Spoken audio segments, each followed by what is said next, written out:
So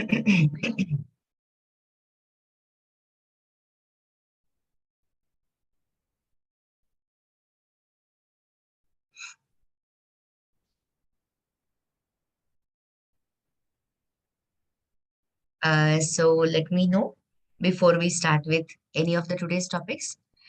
Is there anyone who has not yet tried Hibernate, or for whom it is not working? Either way, you have tried but it is not working, or this. So at least today, right now, we don't have full crowd, but whoever is there, for everyone it is working fine. The first one, that is, I'll tell you the 3 stages we went in. Bootstrapping of Hibernate, which ensures that session factory creation and the connection pool. Second step, from the Pojo, automatic table generation. And the third step, we just set up the Hibernate Hibernate framework. And when you say session.save, a record is inserted in the database. So all 3 things are working fine. Okay, great. So what we are going to do today is, we were thinking of, I hope majority has gone through it. Majority has read this, so that, the whole idea about you reading it first is, whenever I start explaining, without wasting too much time, you understand it. So what is it we are going to do for the rest of the day? This is just a 5 minutes thing. So we are going to continue to CRUD operations. If I tell you just the, yes, Akshay, I have written it down. Thanks for reminding.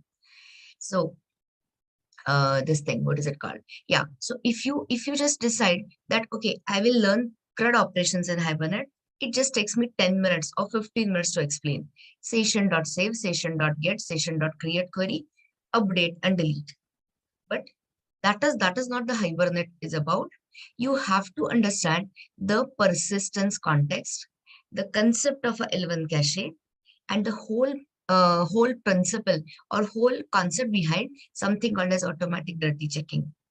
So you'll be definitely understanding all of that. We never do it only at API level. And another popular interview topic is entity, or you can say Pojo. Pojo is nothing but a entity. So entity state transitions. And then I want to also show you the blob handling. When I say blob handling, the same approach is for club handling, any large object handling. So this is today's plan. Let's see what all we can complete. So before I start the revision part of it, yeah, tell me, what is thread safe? It is a attribute. Attribute of which director? Page, include or tag lib. It is a attribute of a page director, right? So for example, this is not to do with anything with the Hibernate. It is all to do with the JSP architecture or JSP API. So if you say %@page, and if you don't mention, okay, before this, I'll just say this. So what is it? It is a Boolean, kind of a Boolean valued attribute. And what is the default value of Boolean valued attribute? Is it true or false? It's a true value. Have people gone through it at all? If you've not gone through it at all, you'll have, I won't say it will be difficult to understand, but better to read it on your own. So default value is true. So if at all you want to change it, then you will have to say, is thread safe equal to false? Okay, so that's a usage. But here I have already said 100% not recommended. Okay, so let's understand what it is all about. So when you say, is thread safe, the default value true, what is it you are telling the web container? I'll give you options as always. Are you telling the web container that whatever JSP you have written is inherently thread safe, or it is not thread safe? I'll repeat the question. I said, when you have used the default value, is thread safe equal to true? What is it? Have you told the container that you have written the JSP in a thread safe manner? Answer is yes. So your JSP, whatever you have written, you have taken care of thread safety. Whereas when you say, is thread safe equal to false? What is it you are telling the container? You apply the thread safety. As in, programmer has not taken care of, JSP is not thread safe. So who has to apply the thread safety? Programmer or container in this option? No, no, no. Is thread safe equal to false? Who has to apply in this condition thread safety? Container. If you're saying programmer, you're not understood it.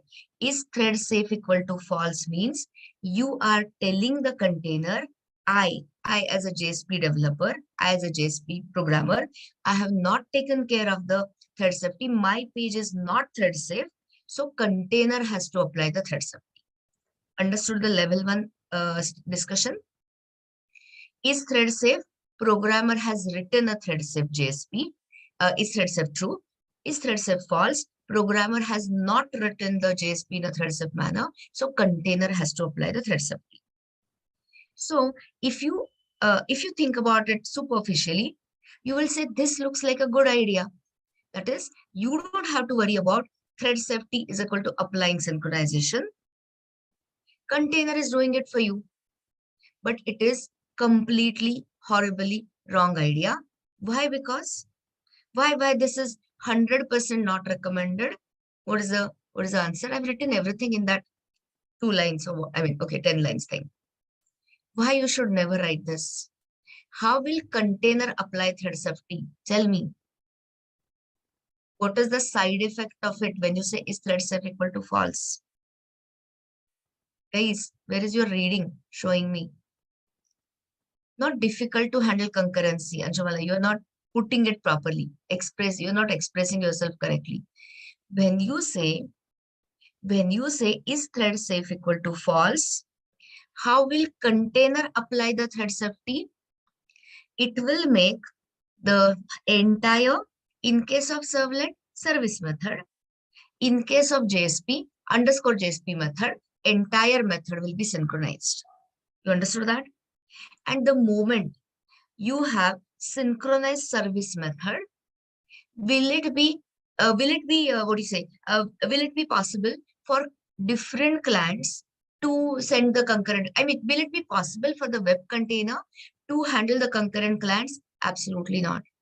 While one client is being handled, if there are 10 clients, they will be added to their task will be added to the task queue and they will be all blocked.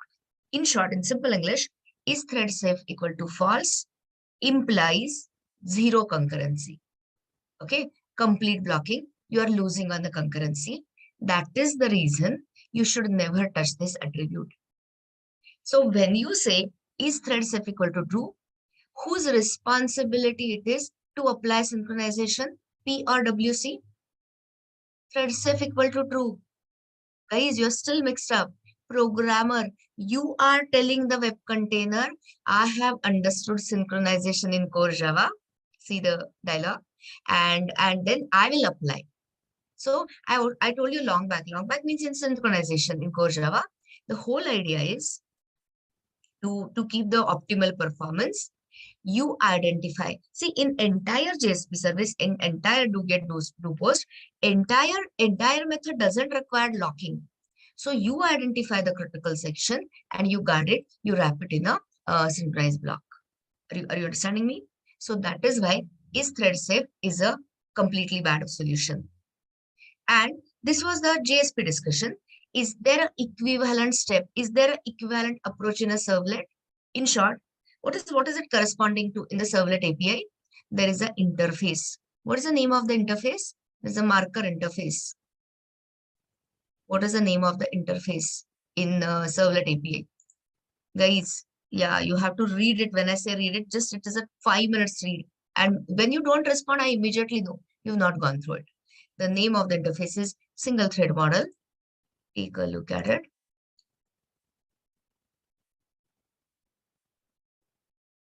And here, if you see, it has been deprecated. As of whatever, we are in servlet almost 3.1 and all. So it has been deprecated because here servlet can handle only one request at a time. So that means one request at a time means concurrency or no concurrency? Quick question. Of course, no concurrency.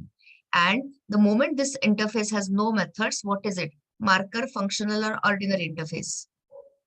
It's a marker interface. Just to tell the web container, it's a runtime marker, like your serializable. Later, I'll show you clonability, clonable interface, right?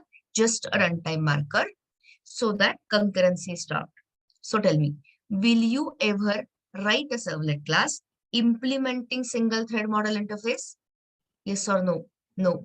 You are killing the concurrency. You are bringing down the performance like anything. And will you, in a JSP, will you ever make is thread self equal to false? Answer is no again, because of the same reason. That was the reading part I had asked you to do. So when I tell you to read, take me seriously. I don't tell you too many things to read. Okay. I mean, I supply a lot of read reads, but that is at your leisure whenever you feel like you read. But at least when I mention read this particular part, you are expected to read it. Okay. So that was it. Now let's have a quick revision about what is Hibernate, why Hibernate, whatever we said yesterday in a quick manner, because already I revised the whole thing in the lab. So this is like a second revision. Read. But it is worth it because it's an important topic. So what is Hibernate? Ultimate solution to manage automatic persistence in database in Java. Meaning, after writing things yesterday, maybe you got a better idea.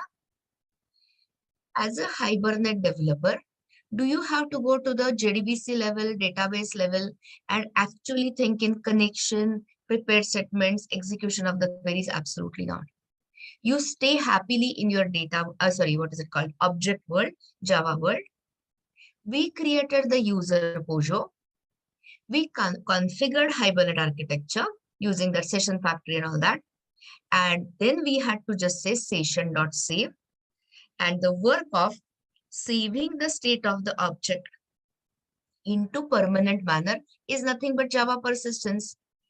In core Java, I showed you with object streams, persistence in binary file, using object output stream, wrapping your file output stream, etc. Here you are enjoying automatic persistence in database using your ORM tool. Understood things about persistence? Saving the state of a Java object in a permanent manner in database is what you achieve through Hibernate. Yes or no? Something. First statement. Okay. So what else can you describe as a Hibernate? People ask me, what is Hibernate? It's an ORM tool. You don't have to like the same thing. If the reverse rate we will do today, the getting the data, retrieving the data. At that time you'll see you don't have to map the result set. You will not come near the result set also. You will be at a abstraction higher level. So you don't have to map the data from the result set to the object. The object to relational mapping will all be done by Hibernate. Is it implementing? Has it implemented JPA API? 100% yes. So it is a JPA implementer. So here JPA is what? It is a part of J2E specification. What is the package for JPA? Java Persistence. And what is Hibernate?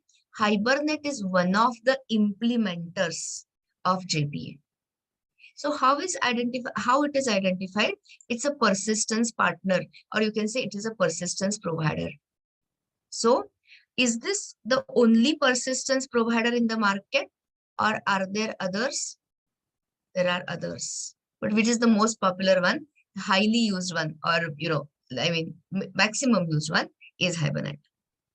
And later when I take you to Spring Boot framework in the last few days, you will see if you don't, Spring Boot is all about automatic. It is called as convention over configuration, COC approach.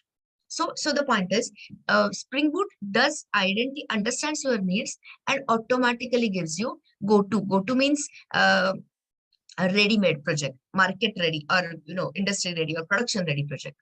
So at that time also you are going to see the default persistence provider is going to be Hibernate. So like yesterday we started, and it's going to continue all throughout.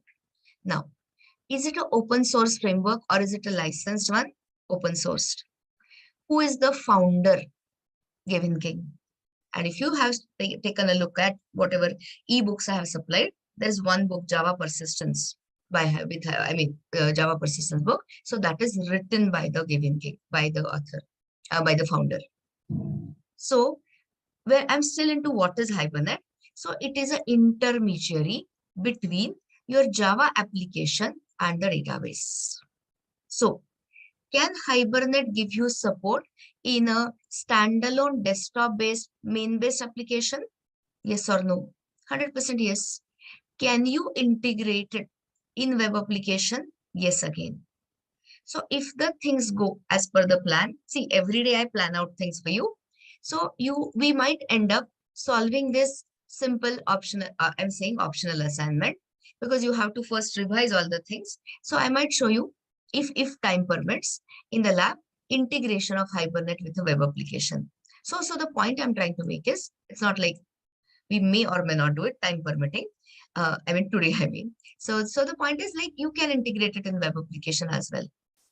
But is Hibernate, okay, let me say this. What is it Hibernate going to use to talk to database? Is it going to directly talk to the database or via what? Via JDBC. So, of course, there is a Java transaction API. There's something naming service. But the main thing what you have learned is JDBC API. So, instead of you means programmer going all the way to the JDBC level, lower level, we are at an abstraction level, where all the internal details are hidden behind your org.hibernate.session, and you keep interacting with the session and let Hibernate do the detailing for you. That's the whole approach. So now, important question. So think and answer. I'm asking you the question, which of the following layers are currently Hibernate specific, as in using native Hibernate APIs? Okay, so I'm giving you three options. Three layers I'm asking you about. A DAO layer. Yesterday, I hope everyone has written at least that one register customer types. You have written Pojo, you have written Hibernate utils. So anyone wants to tell me, DAO layer, is it Hibernate specific or is it Hibernate independent? S or I? 100% Hibernate specific. If you are not clear, just recall the import list. Which import list you are using in the DAO layer? Open your DAO layer parallelly and tell me. You are using definitely org.hibernate.session factory, or you are using org.hibernate.session API. You are using org.hibernate. All these comes from org hibernate package transaction. Today you will be looking at query and so many. So 100% Hibernate specific. Okay. So this is because this is using all what? Native Hibernate API, meaning tomorrow you replace Hibernate by, let's say, iBatis. Is your DAO layer going to be same? Change or no change? Configuration, we don't use it, Prashant, there. We use it in the utils, but you are on the right track. So this is Hibernate specific. Recall your Pojo. All you have to look at is imports. Tell me, is Pojo Hibernate specific or is it Hibernate independent, means JPA compliant? Of course, it is Hibernate independent, that is JPA compliant. So this is Hibernate. Okay, so let me say this, which is the only package we have imported. We don't import anything. That's why I told you, typically we don't use org Hibernate annotations. We use all the JPA. So the only package we use is javax.persistence or the annotation support, correct? So it is definitely implies Hibernate independent. And you can call it as JPA compliant. And JPA is a specification followed by what? Implemented by all the vendors, including Hibernate. So if you change your persistence partner, persistence provider, change or no change in the Pojo layer, zero change. And here, again, utils is Hibernate specific. Tell me why utils is Hibernate specific. Take a look at code.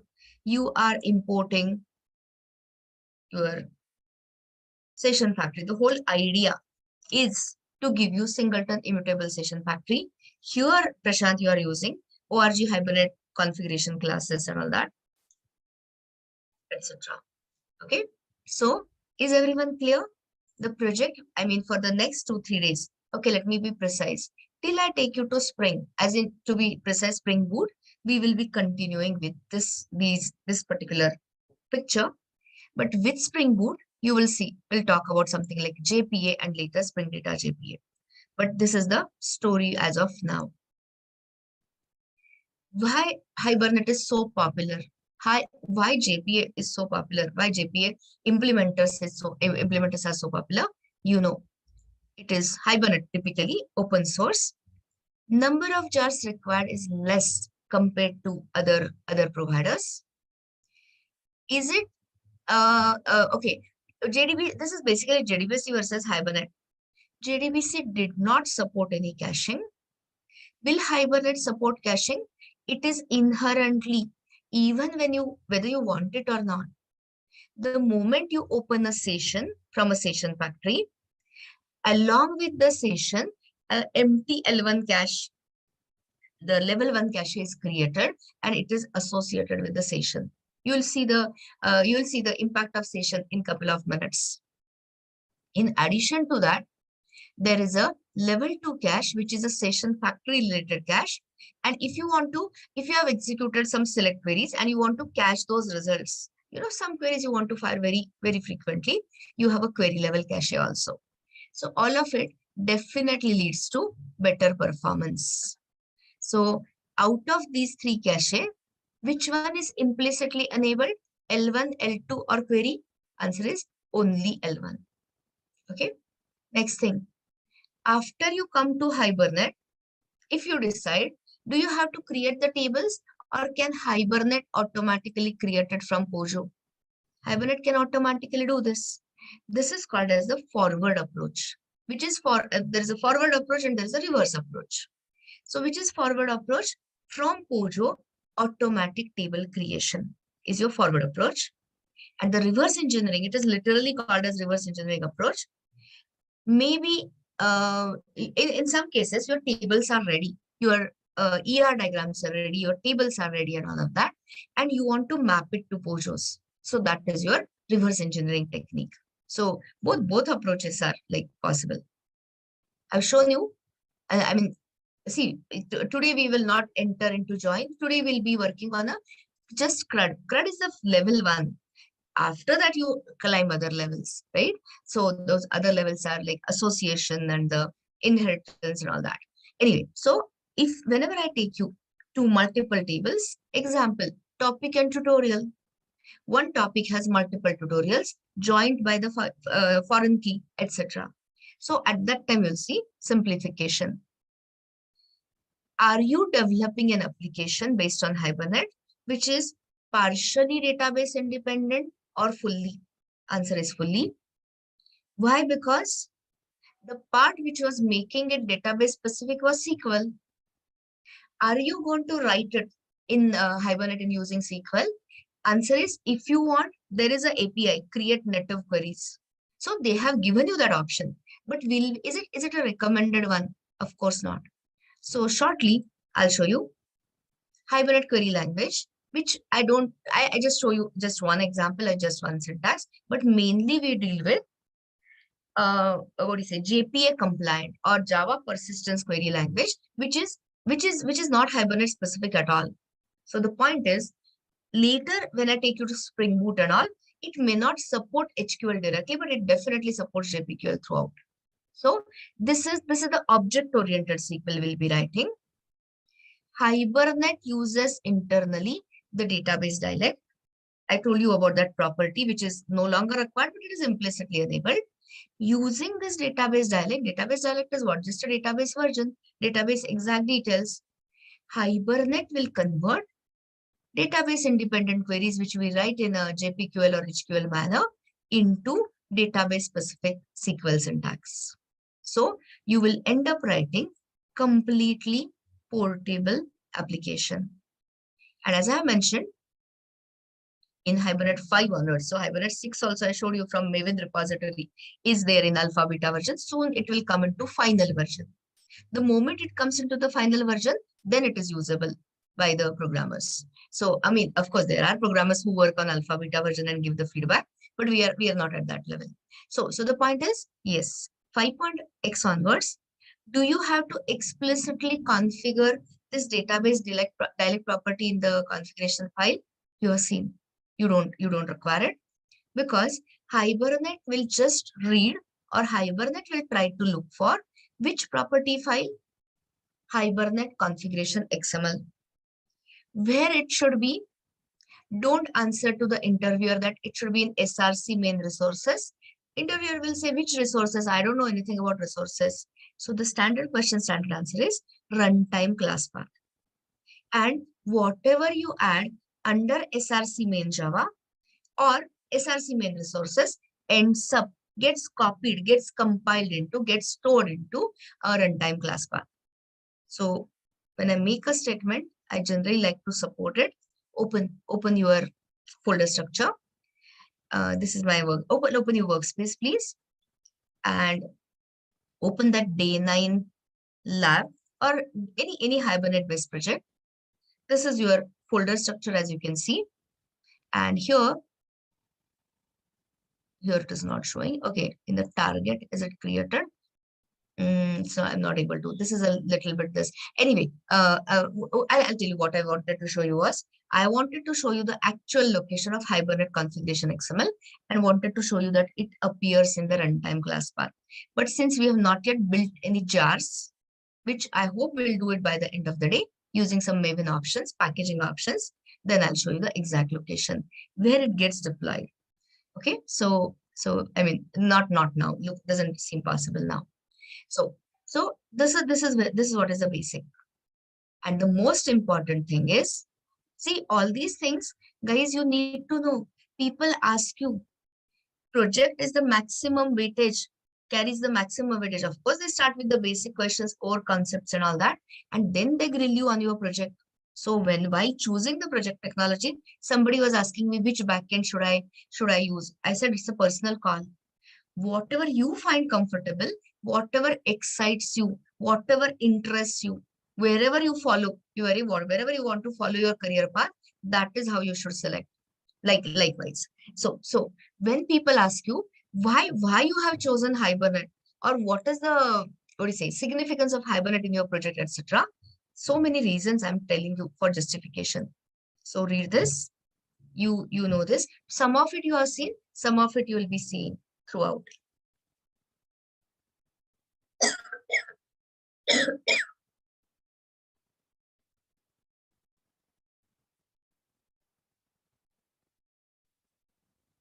So many things we have done in the first 8 days of your JDBC or J2E.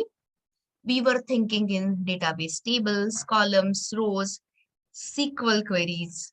We had to set up the database connection by saying driver manager.get connection. We had to prepare the different type of statements, prepare statement, callable statement. One had to execute the queries.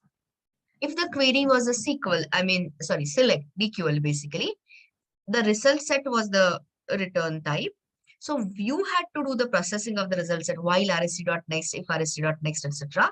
And then we had to map it to a POJO or maybe a collection of POJOs. So all these things now you don't have to do. Once you set up Hibernate, all of this will be automatically done by Hibernate. Isn't it a solid reason of migrating from JDBC to Hibernate? Understanding things? Okay, so like I said, you have to be convinced before you learn any technology. You have to be convinced about it. Is it really good for you types? Another reason, so many reasons.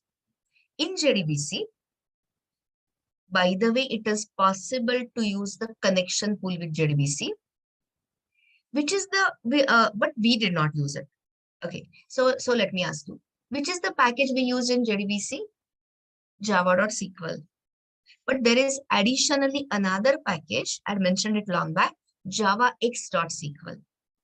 And in javax.sql, there is an interface called as data source, and that data source is nothing but a connection pool.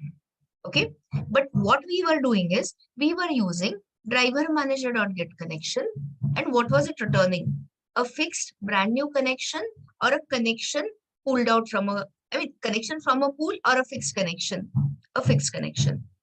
But you have seen In Hibernate configuration XML, there is a connection pool property, connection pool size property.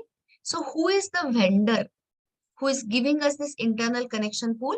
Currently Hibernate. Is it a production grade connection pool? Absolutely not. I told you yesterday all this. They tell you in console, don't use it in the production environment, etc. So at right time, we will replace it by good ones. So better ones, I mean. So, but connection pool is there. So when is this connection pool created? I've given you typically W questions. Hibernate framework booting time. But when does a Hibernate framework boots? Whenever you are creating a singleton instance of the session factory. Still deeper. When are you doing it? Or when exactly it happens? You remember Hibernate utils? In Hibernate utils, what is that one-liner we write? Configuration instance dot configure dot build session factory. So when you call this configure method, Hibernate looks up into runtime class path. By default, it is a runtime class path. You can change the location, by the way. I'm giving you all defaults. Hibernate configuration XML is parsed. From that, database configuration details are picked up. So, you know, in the latest version of database drivers, you don't even mention a driver class. If you recall, I have commented that property. But other three properties are required. Database contacting URL, username and password. And here, when you say the connection pool size, what will your Hibernate do? Will it create a single connection or will it create multiple connections? Okay, initially it will create a single connection because this is a maximum size. But when the client's pressure increases, when the multiple concurrent clients start demanding your down layer, will it share that one fixed connection across the multiple requests, which it cannot? So what it will do then? It will increase the connection pool size and still maintain the concurrency. Understanding or not understanding? Getting this? Okay, so that's your fixed connectivity versus connection pool. So when this happens exactly, we are going to write, we're going to continue soon because it's just a recap or better understanding of what you did.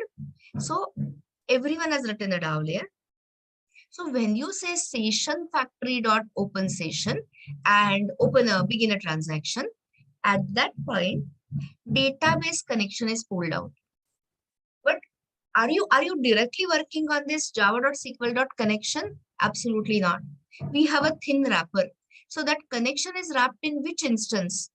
Hibernate session instance, org.hibernate.session interface referring to implementation class instance, and that is returned to the caller.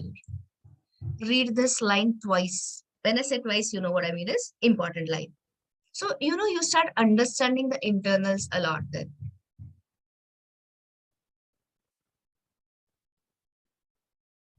So you have to know exactly when the connection is actually pulled out and when it is wrapped into a session. Okay, so then you perform your in the try catch finally in the try block, you perform your CRUD work. If it ends into success at the end of the try block, you remember we have done the committing of the transaction tx.commit.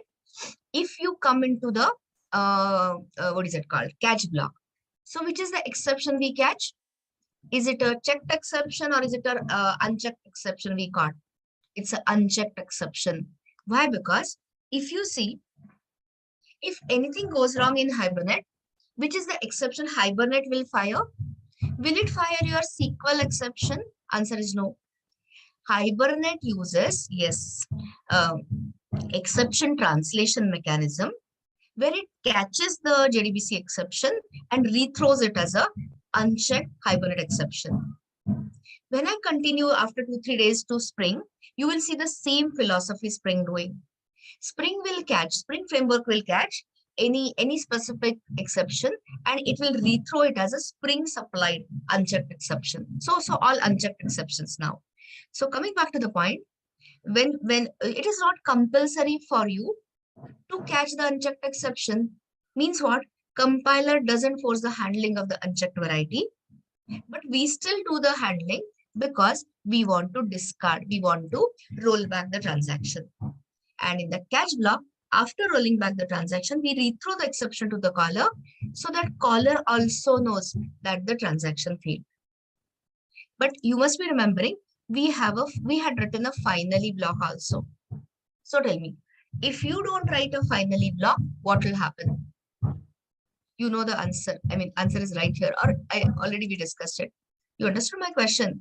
What will happen if you don't write, if you forget to write the finally block?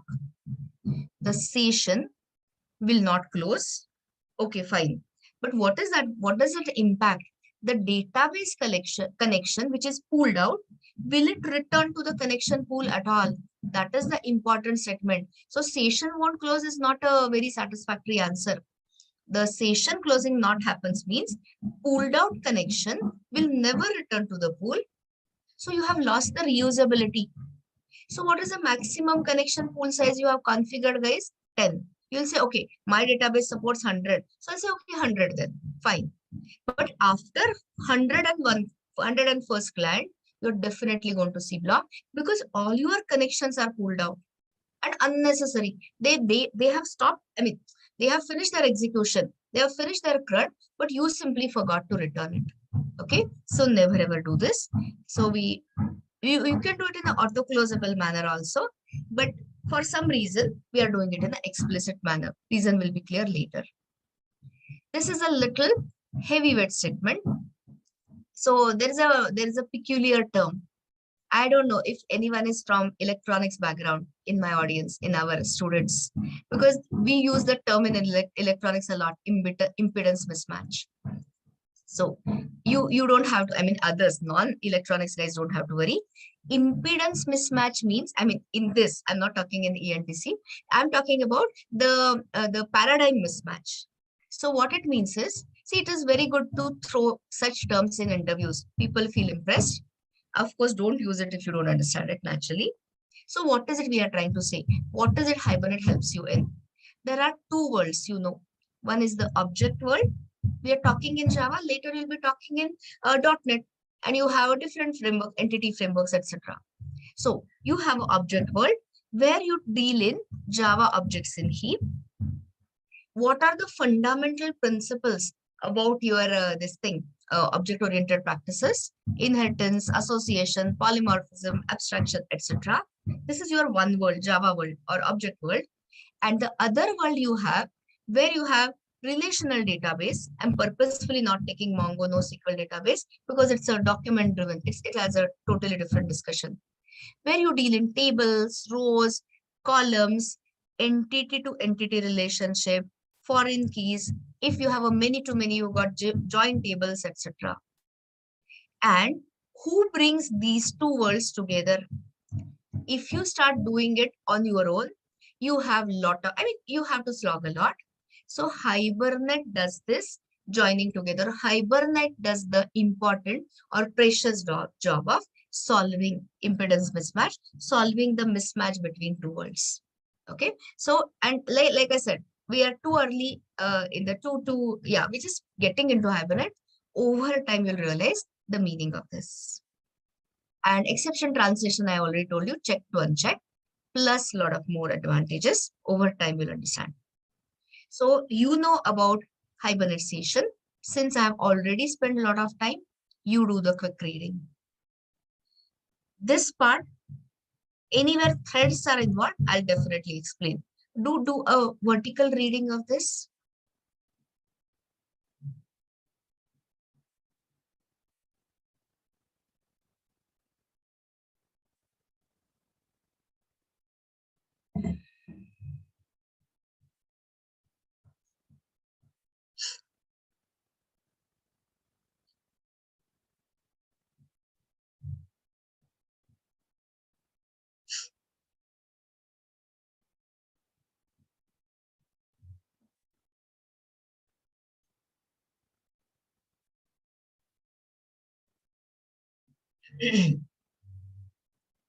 Finish reading. So I'm not going to explain everything because you already know this. So when you say session factory dot open session, it is going to create a session instance which wraps that pulled out connection. I will start explaining from these terms. When I say session is a lightweight object, tell me what do you understand by that? Creation of a session is a time consuming affair or is it a fast one? Slow or fast? It's a fast one because already there is a connection pool. So why there will be any time spent? So lightweight, heavyweight. Lightweight is fast. So I think you understand that. And why also? Because it is just a pulling out a connection which already exists and wrapping it in a session. It is a thread unsafe object because, I mean, not because exactly, but there's no inherently, there's no thread safety. There it is, okay, let me say this properly. Session state can be modified. And anything which is modifiable is typically thread unsafe. So the moment you hear this, guys, people grill you on this. If you survive all the basic questions, I mean, basic core Java type questions, and you continue, then people definitely ask you detail. So the moment you say thread unsafe, what we immediately think about is synchronization. But is there any time you will access the session object in a synchronized block or unsynchronized manner? Absolutely not required. So this is where, I mean, a beginner, or if you're not thinking enough, deeply enough, you get confused. So let me ask you, good old core Java question. When is synchronization is equal to applying thread safety required? In a single threaded or multi-threaded? Quickly. Favorite question, so I'm taking so much time. In a multi-threaded. If multiple threads are sharing the same copy, or if their multiple threads are having their own copies, sharing the same copy. You got it? So here, when you say multiple threads, guys, soon we are going to integrate this Hibernate into web application. So which thread I'm representing, I mean, which thread I'm talking about? A different request. You remember that request per thread? I'm talking about web container. Client sends a thread, client sends a request. There is a thread pool executor. A thread is pulled out to service the client request. Understood me or not? Okay. So that thread, different threads representing different requests. So when the client starts, client thread starts servicing, when your thread starts servicing client request, in that thread you will be saying session factory dot open session. So if you have 10 different client requests, concurrent client requests represented by 10 different threads, will they be sharing the same session object, same Hibernate session object, or they're different ones? Will they have different copy? Of course, they will have different copy. So is there any clashing? Is there any racing condition? Is there any critical section involved? Absolutely not. Are you getting me? That is why you will never use the synchronization. Thankfully, thank God for that. Thankfully for the this thing for accessing sessions. I hope you got it. Otherwise, think over it.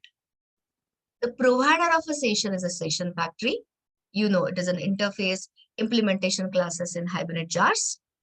And the whole and sole job of a session factory is to provide you with a session object so that you can work with it. There are two methods. Yesterday I started with open session. Today I will continue to get current session. And another favorite question is open session versus get current session. You'll know all of that. How many objects of session factory you create? How many instances of session factory you need?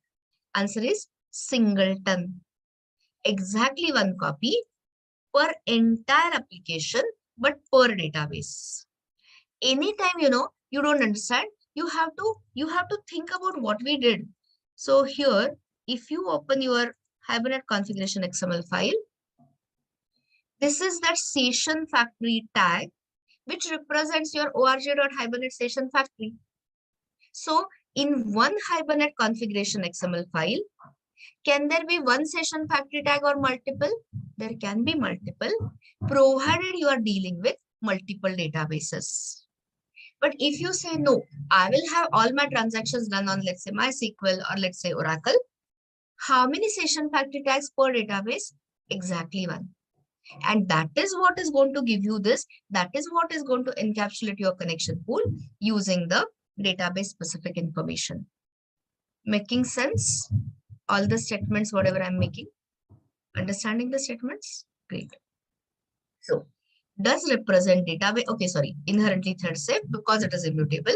It's a read-only object. Once you create the session factory object by saying new configuration, configure, build session factory, even after that, after creating that object, if you make changes to those Hibernate configuration XML file, those changes are not applied. Exactly like your string. Once you create a string object, you cannot make the changes. It's a read only. So inherently thread safe represents database specific configuration, including the connection pool. When you say session factory, does it have any cache associated with it, which is like a global cache? One copy, entire, all sessions will be sharing that. Answer is yes, but there is a additional configuration for that. It doesn't happen automatically like your session level L1 cache. And what is the provider? Who is the provider of session factory? Configuration class. And you know the whole deal. Configuration, configure, build session factory. The whole and sole job of your configuration class is set up the singleton instance of a session factory. And yesterday, just towards the end, I showed you the transaction API and all that. Today, you'll be learning query, criteria query we don't do today, we do it later. So, but you'll be looking at queries, which represents your HQL, JPQL queries. So this was a look at Hibernate architecture. Since it is again, I'm saying I generally don't spend so much time in revision, but since it is such an important project technology, we are spending time so that everyone gets it. HBM to DDL is Hibernate mapping to DDL. You know the meaning. If you give the value of update, you know. It means if the corresponding table doesn't exist, create one. If one exists, continue with the existing one. So here, there is a summary picture somewhere I've drawn. Wait a second. Summary diagram. Yeah. So I'll send you this. This is really a very good summary diagram. Anytime this is updated or not, let me see. Just a second. Central configuration, Hibernate utils. Yeah, it is upgraded. I mean, it's not using all that bootstrap and all that. Other APIs, older APIs. So what are the layers? How do you how do you start? So here I've given you the layers in the core Java application, desktop-based application. Similar things have I written it for JSP Java Bean? No. So in JSP, Java Bean will fit it soon. So everything starts with a Maven local repo. Which is the folder where you have a Maven local repo, local repository? Which is the folder which is Maven home.m2. Under that you have a repository. That's your Maven local repo, which we have downloaded. I hope everyone has successfully downloaded Hibernate related dependencies. Then we configured the configuration file. Then we wrote Hibernate utils to what? To ensure the singleton immutable session factory instance. Then, which is the layer we generated? You don't have to create a database table, you know. So we did the POJO. So POJO is equal to model is equal to entity. And you will see soon throughout the day, you have a POJO lifecycle. POJO passes through different states. Guys, I had told you yesterday, read little bit, 2-3 paragraphs of ORG Hibernate session. They have mentioned all of this there. So which stages you are going to see? Transient, persistent. They have not talked about removed, but yes, there is a removed also. Transient, persistent, detached, removed. All these understanding is all about 4 stages. So as a Hibernate developer, you can supply the instructions to Hibernate using XML or annotations. Which is the approach we are using? Annotated POJOs or XML annotations. But if anyone asks you how you would have done it 10 years ago or 5-6 years ago, whatever, answer is per POJO. Suppose you have a user POJO. Yesterday we wrote a user POJO. So you have to write user.hbm.xml. And per POJO, since you end up writing so much of XML, the efforts are too much. Instead, learn annotations. which we have from JPA. You know the reason, JPA compliance. And then you have seen which are the compulsory annotations you have to give for this ORM, for that persistence at entity class level. At ID, you can add it either at a field level or at a property level. And how does the not JVM, what is it called? Hibernate gets the property value using getter or a setter. Of course, a getter. So when you see any tutorial, you might be reading so many articles. Just say Spring Data. No, forget Spring Data. We are not there. Just Hibernate tutorial and you'll see tons of them. So refer to a good one. Anyway, so the point is, when people are talking about property level annotation, they mean a getter level annotation.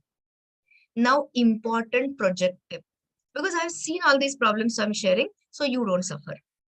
So in your projects or in any POJOs, either you add all field level annotations, field level means over the data members, or you adopt property level.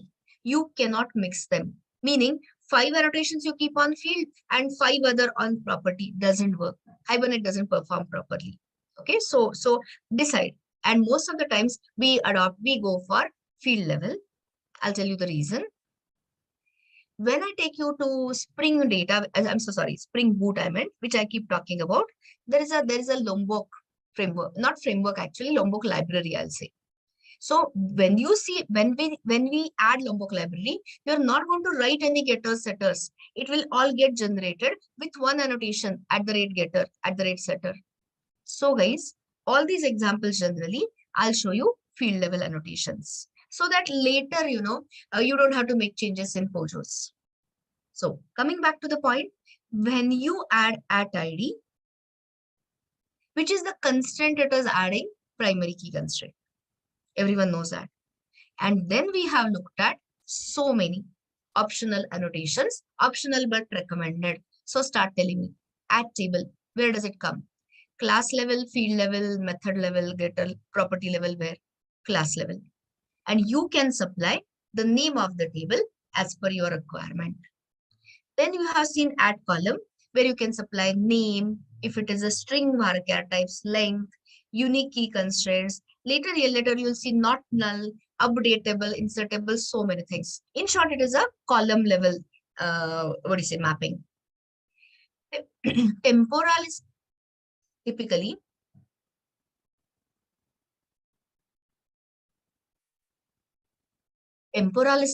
date and time related. But yesterday we had used something like registration date. What was the data type of registration date?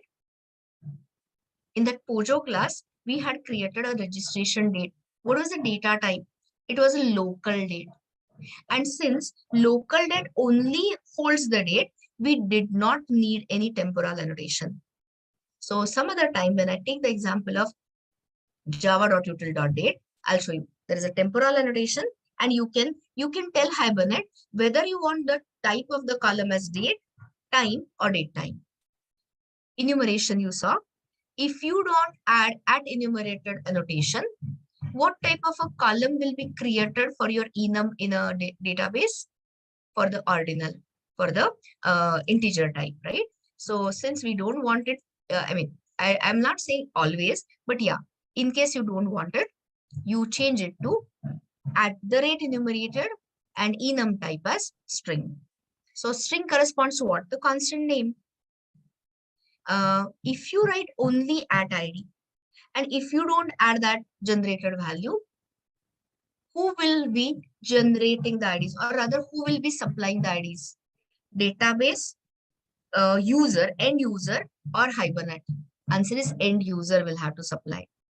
Programmer supply means I'll ask user that, okay, in addition to your details, give me your user ID. So it is called as assigned generator, assigned ID. In most of the cases, 99% of the cases, you won't do that. Unless and until your ID is something like, email and all that. So as a thumb rule, not a thumb rule, as a programming tip, whatever programming tips I'm giving you are all taken from Gavin King's book, Java Persistence. Okay, so what he recommends is, his word is like the final word. He's the founder of a Hibernate, guys. So you have to like completely blindly follow him. So kind of thing. So what I was saying is right. So what he suggests in his book is one column, I mean, one property, you keep it separate, which is like your long or integer and all that. I'll tell you the rule about it. And that you use it only for mapping. And suppose you have unique key constraints such as email or name or something, you have unique attribute anyway. So typically at ID, we will end up using at generated value. And the moment you use at generated value, the strategy used by default is auto. Auto means automatic, right? But if you know you are using MySQL, which is the strategy we have used yesterday, is it an auto strategy or is it different? You know the answer. The strategy is this thing, identity. Are you getting this? And that identity corresponds to what? Nothing but a auto increment constraint. And then we have yet to look into this log. But if you don't add this annotation over the byte array or over character array, the database specific large object blob, CLOB will be created. But when you add this annotation, at least for MySQL, it will create a long blob, which will give you sufficient, which will allow you to store the sufficiently larger size files. And what about transient? When you add the add transient, will it be persisted or skipped from persistence? Answer is, it will be skipped from persistence. Means what? The corresponding column, will it be created in the database? Absolutely not. Okay, so these are the some of the annotations you have seen. When I take you to relationships, ERs, entity to entity relationships, and then associations and all that, you will learn so many more. So this was about your POJO. Which is the layer which sits above the POJO? DAO layer. And till now we were using JDBC based DAO layer. So we have migrated to, rather ported ourselves to Hibernate based DAO layer. But keep it in the back of at the back of your mind is, it is using the native API, which will replace it by JPA when we enter Spring Boot. So currently it is all Hibernate specific. So what is the good news? Whenever in the middle of night kind of a thing, when I say Hibernate based DAO layer, some things should fall in place immediately. Do you need any data members? Absolutely not. Yesterday we have written our first DAO layer. So it is like a recap. 0 data members. Do you need to provide any specific constructor to open the connection, prepare the statements, prepare the callable statements? Absolutely none. And there is no need of cleanup. So can you see the code reducing here immediately? So you directly start, of course, you start with the interface, and in the implementation class, you directly start with the CRUD methods. Understood so far? So this was the last thing we did towards the evening. So this is worth revising definitely. I mean, everything is worth revising. So what are the typical steps? What are those repetitive steps, which I call it as later a DAO template? So because they are not going to change for the next 4 to 5 days. Okay, so what is the first step? Everything starts with a session. So who is the session provider? Session factory. So are we getting a HTTP session from the web container, or are you getting a Hibernate session from the session factory? You know the answer. Hibernate session from the session factory. And you have seen the open session method. Soon we will replace it and continue with get current session.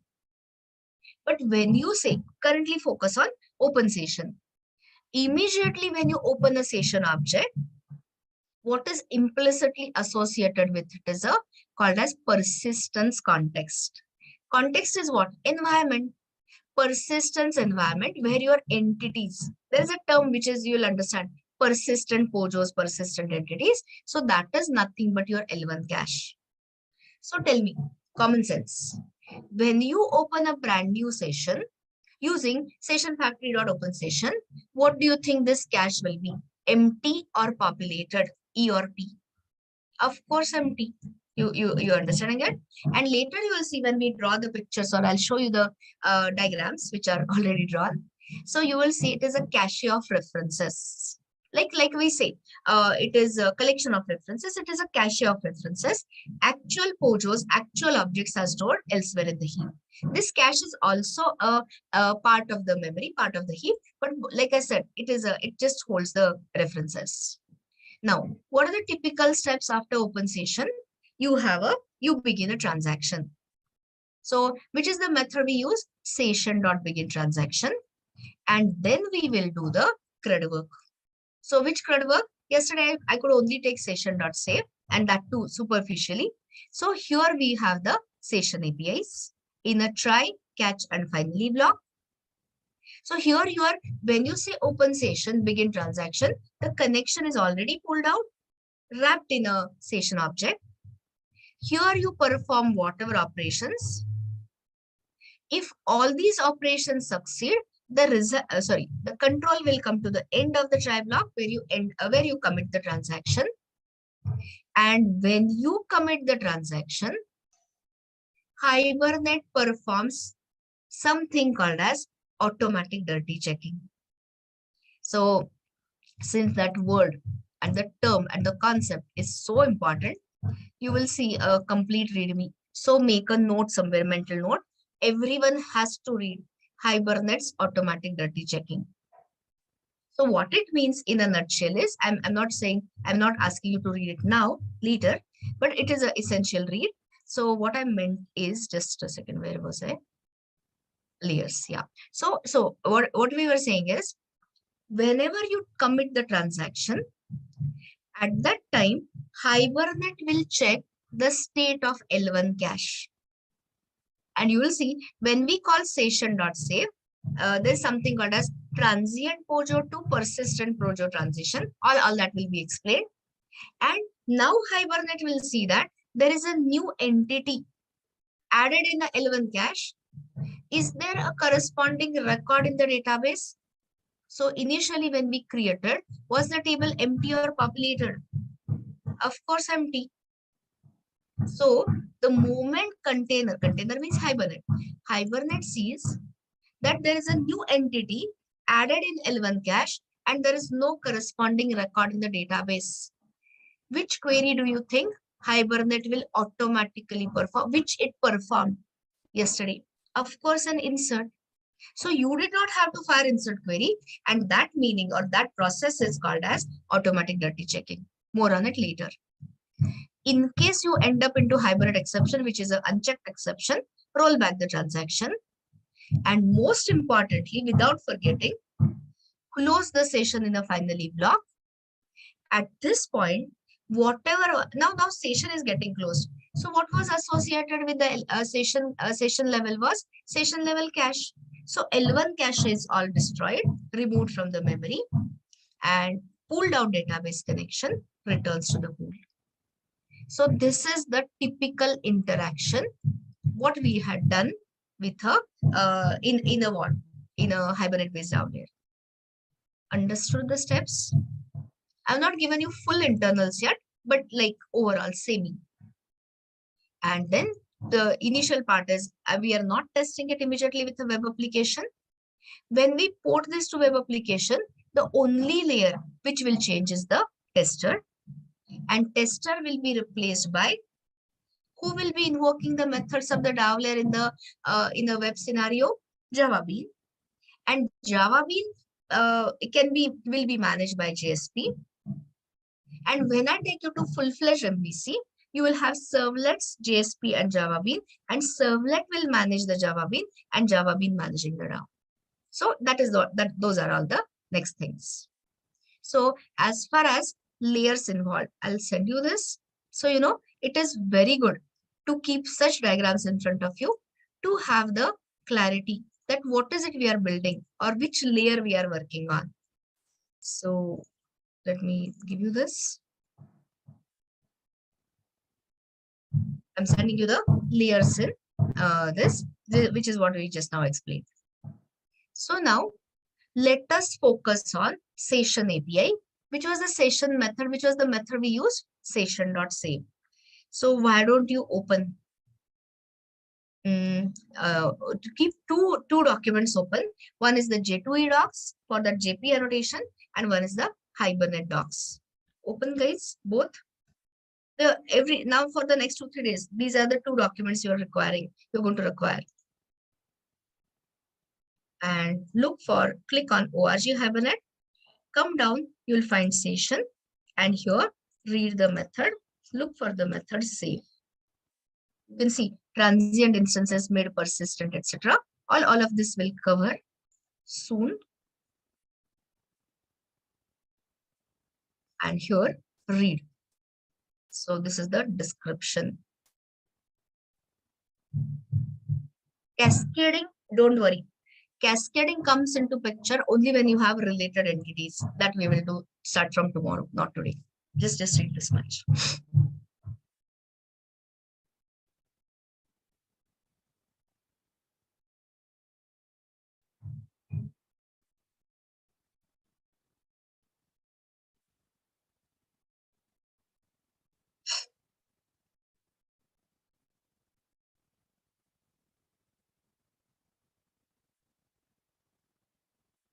Okay, so which is the method? Whose method I'm talking about?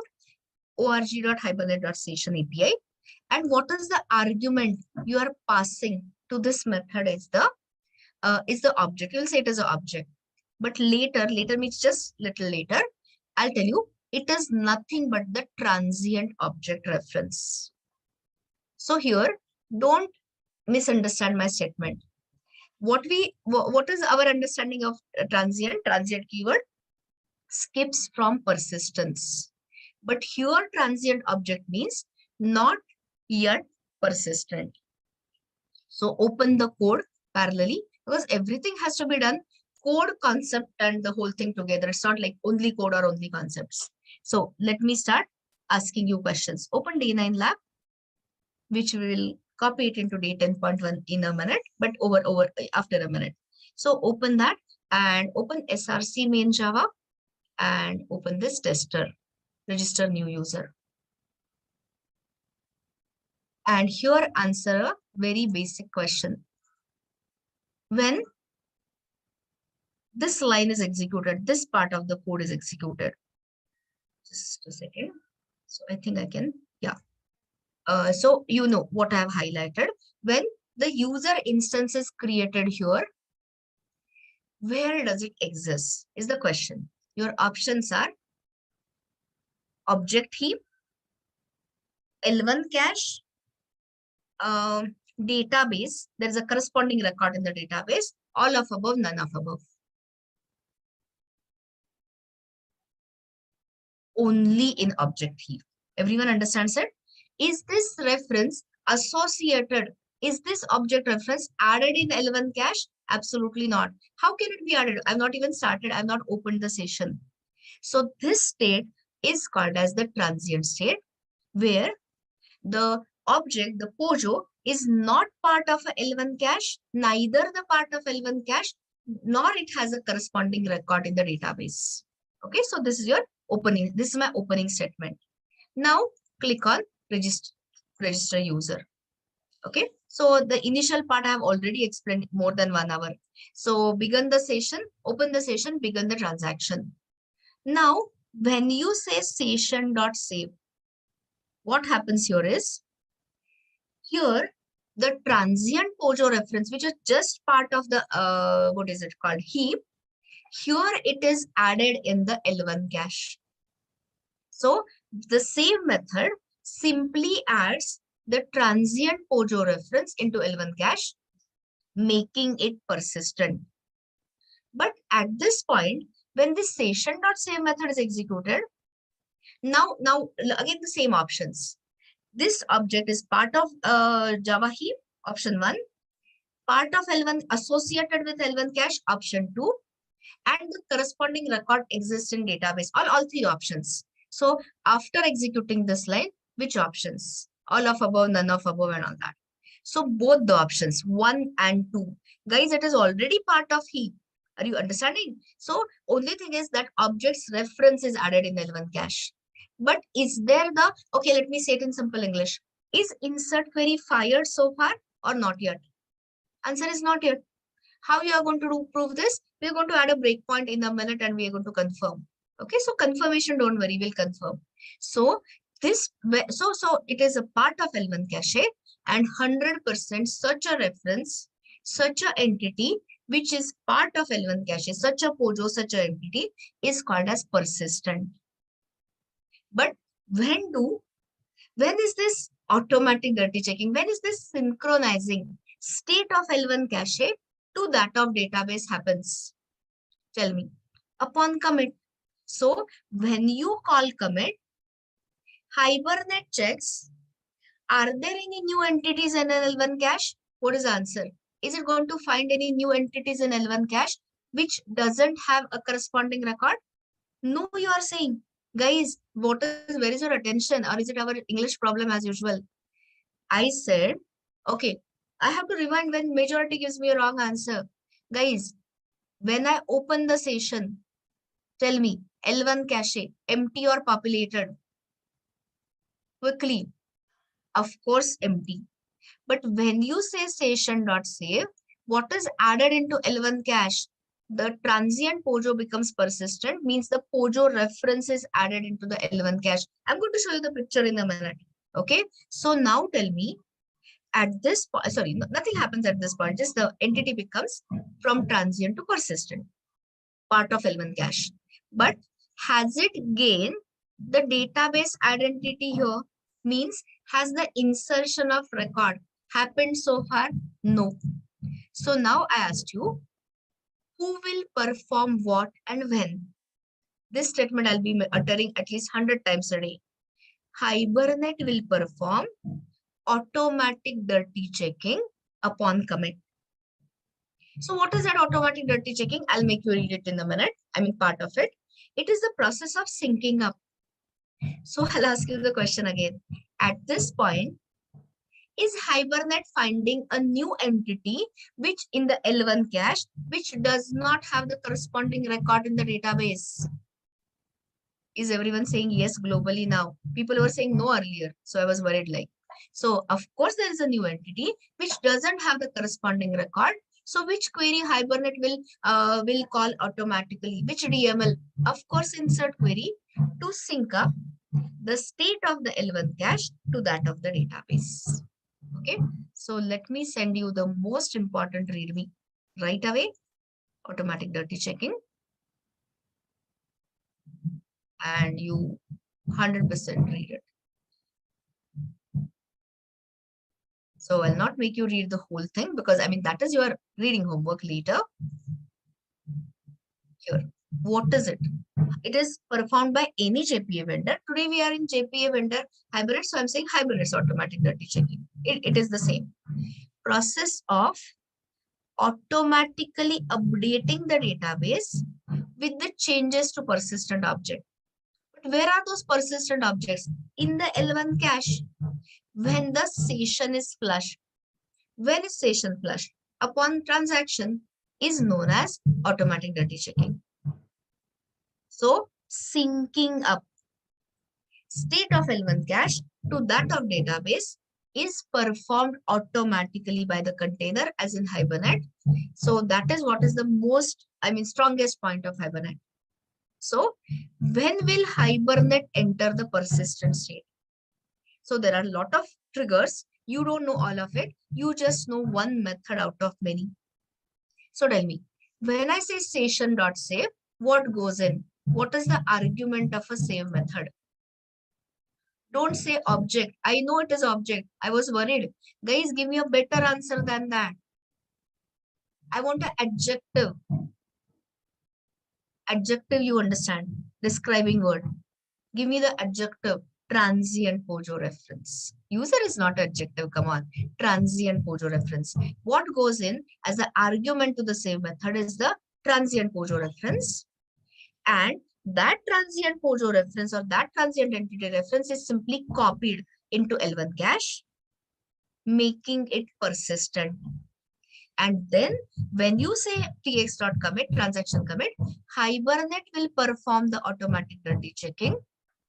And that those changes will be propagated. Those changes will be carried forward to the database. So pictures say better than words. So here, okay, first I'll show you the Pujo state. There are so many diagrams. Some of them I've already shared yesterday. Some of them could be new. So when you talk about interview preparation of Hibernate, keep such things in front of you. So what I'm talking about is Hibernate Pujo is equal to entity states. So how many states you have to survive? How many states your projects can transition into? Only 4. And out of 4, I'm just showing you 2 currently. So one is transient, one is persistent, one is detached, one is removed. Okay, so these are the names of the states. And what are the 2 key questions based on which you can decide the state of the Pujo? The 2 key questions are, you have to ask yourself, is a particular Pujo part of L1 cache? Question number 1. And what is the next question? Does it have the corresponding database record? Does it have the database identity? Is the second question. So let's start doing it. When you talk about, I'll send you this table also. I mean, currently I'm anyway explaining. When you talk about transient Pujo, is it a part of L1 cache? You know, I mean, don't say because I have written no. I've already explained where it is not a part of L1 cache and it does not have a corresponding record. Then where does the transient entity sit? What is it part of? What is the transient entity part of? Only the heap. Absolutely correct. Okay. So that's your transient. Next one, transient to persistent transition. So can you tell me which is the method we used to make your transient entity persistent? Save. So one of the thing is transient to persistent transition is via save. Actually, there are 4 methods: save, persist, save or update, and merge. So later the differences. But see, understand me. So when you say session.save, will it become the part of L1 cache? 100% yes. Persistent entities are 100% part of entity level cache. I mean, session level cache, L1 cache. But is it immediately? Is the insert query fired automatic immediately? Answer is no. So transient to persistent entities, they will gain the database identity is equal to insert query will be fired only after commit. So do the persistent entities, when you go from transient to persistent, immediately do they have the database identity, database record? What is the answer? Yes or no? Answer is no. Okay, so right now you don't know get load. I mean, all those things will happen today. So the point is, this is the transition I was talking about. So let me ask you immediately a question confirming your understanding. So I'll still not ask you to make a copy. Or okay, why don't we make a copy? So it will give you a break also from this theoretical discussion. Close everything. I've given you yesterday 2 revisions already. I mean, in the lab also. So now guys, don't waste time creating everything from scratch. It's up too much time. So simply pick up your own lab copy, or if you don't have, I mean, you should be having, and make a copy into D10.1 class or something. So I'm saying D9 lab, Control C, Control V.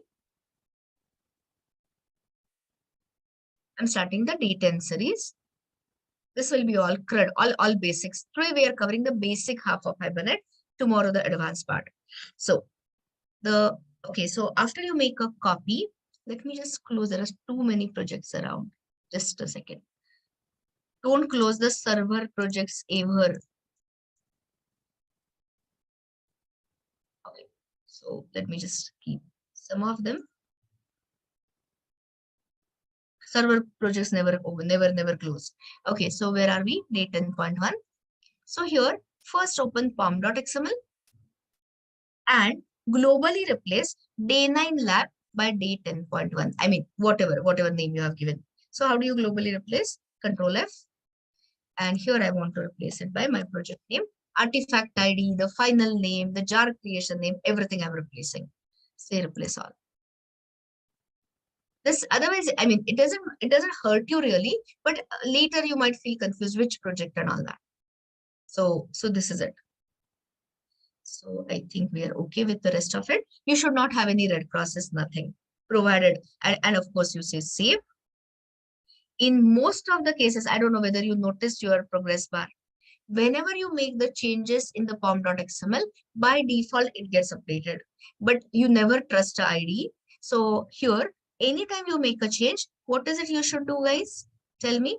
Right click, Maven, update the project, and it will pick up the current project to be updated. And if you see sometimes the updates are not working, there is always a force update checkbox.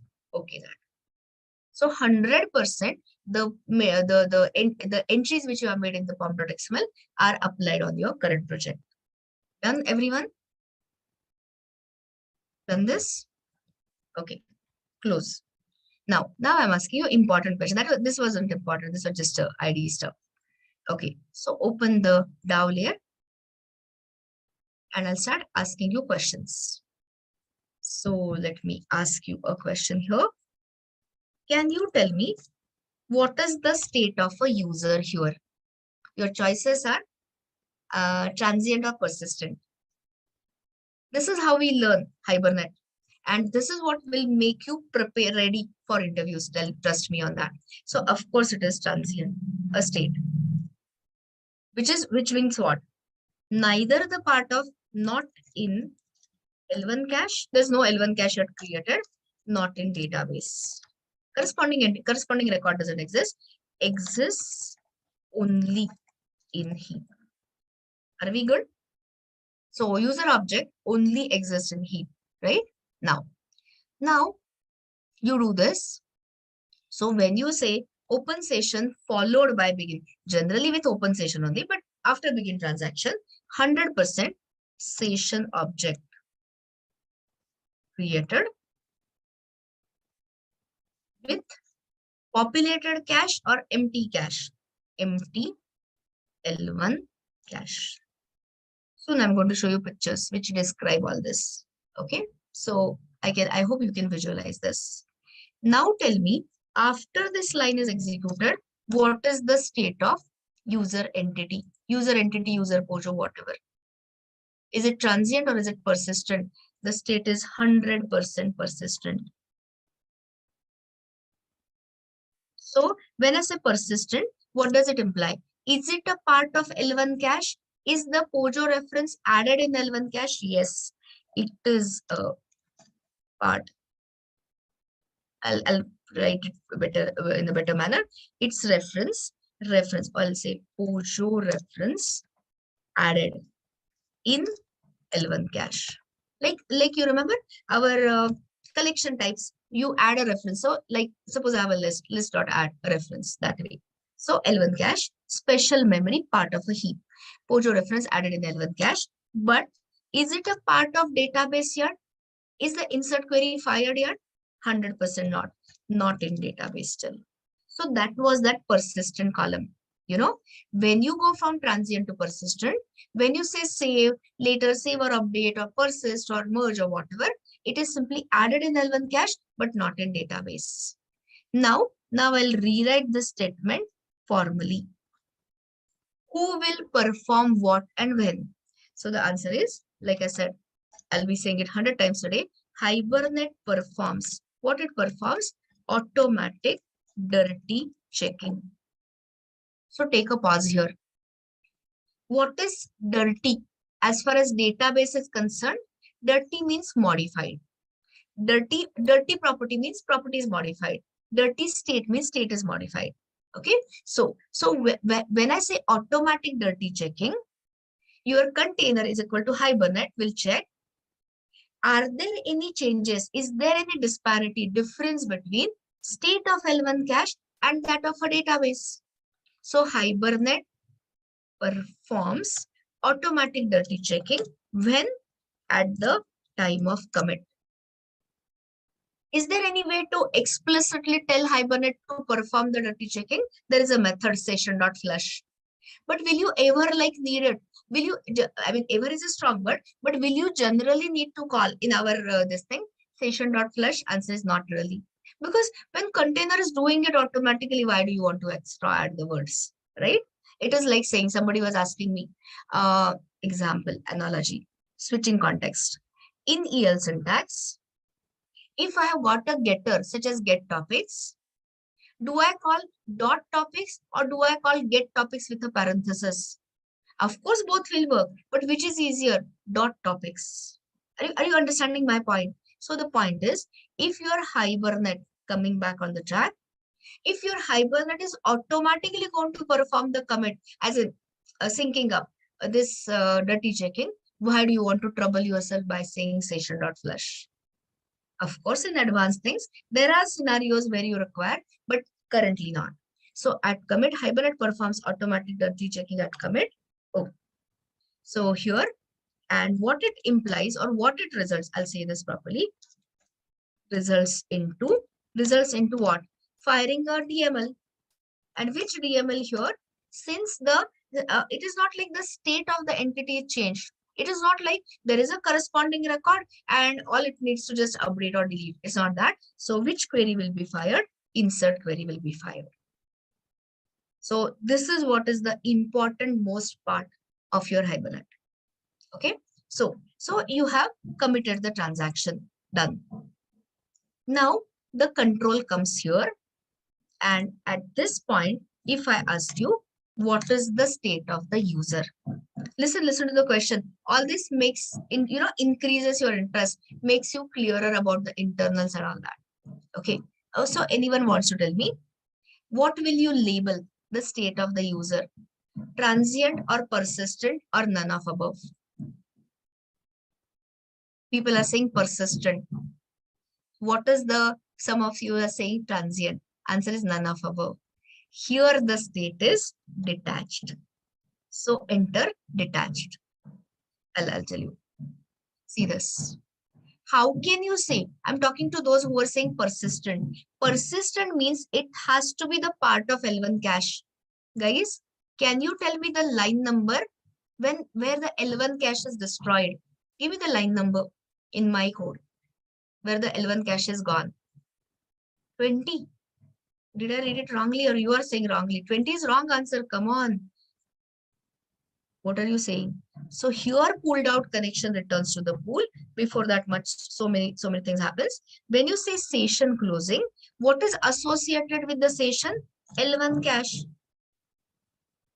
Better known, not better or worse, but known also as persistence context. The environment in your persistent entities were kept. Is your persistent context L1 cache is gone. Gone is destroyed. Okay. Pulled out connection returns to the pool, closing the session. Okay. So this is what it is. So think again. If I say L1 cache is gone, can you really say that user entity is persistent? No. So see the transition, just a second. So here, it cannot be a persistent because yes, now it has got a database identity, fine, but it is no longer a part of L1 cache. L1 cache is gone. Some of you are saying transient.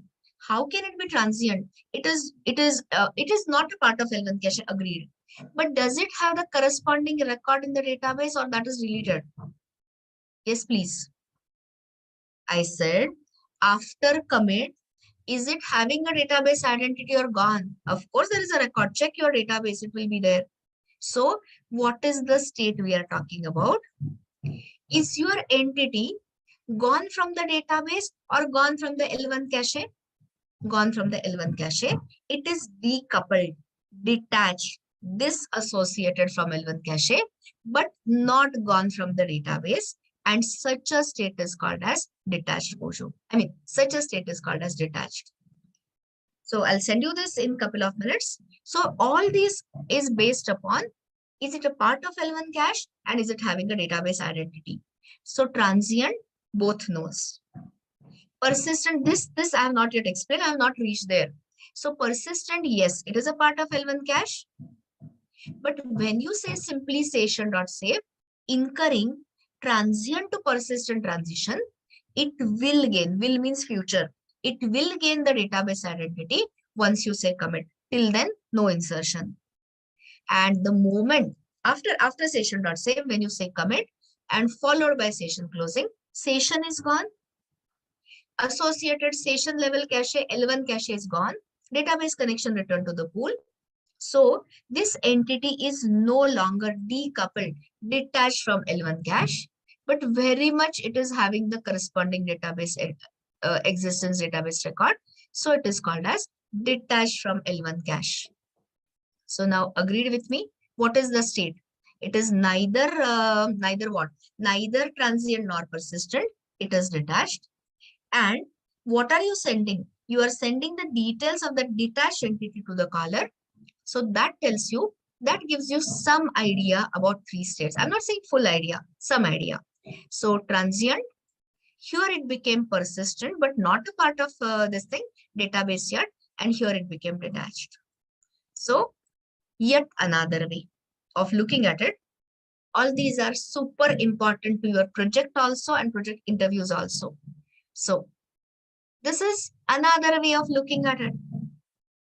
Everything revolves around four states: transient, persistent, detached, and removed.